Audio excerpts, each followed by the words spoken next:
Teksa në Tiranë një ditë më parë nisi implementimi i testit PISA, për Shkodrën janë përcaktuar datat 17 deri në 25 prill. Nga 7 shkolla që kishim, tashmë kemi kaluar në 10 shkolla, duke përfshirë edhe më shumë 15 vjeçar që do i nënshtrohen testimit PISA. Krahas shkollave pjesëmarrëse janë përcaktuar edhe ambientet të cilat janë përshtatur në infrastrukturën e duhur. Do jenë data të përcaktuara në secilën nga këto qendra, që do jenë qendra pra të testimit PISA, janë përshtatur infrastruktura, qoftë me kompjutera ose laptop edhe me shpejtësinë e duhur të internetit dhe sigurisht është njoftuar edhe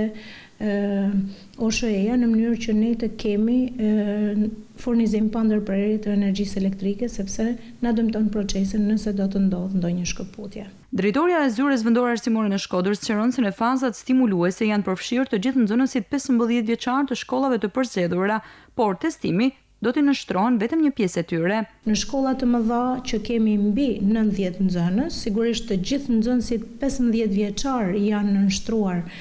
simulimeve në mënyrë që të gjithë ta dinë dhe ta njohin se si është një testim PISA, por sigurisht kampionimi do jetë një numër më i reduktuar sepse nuk do jenë të gjithë 120, 130 apo edhe 90 nxënës sa mund të ketë një shkollë. Shkodra synon të marrë rezultate të larta në këtë testim i cili fokusohet në 3 disiplina: matematik, shkencë dhe letërsi.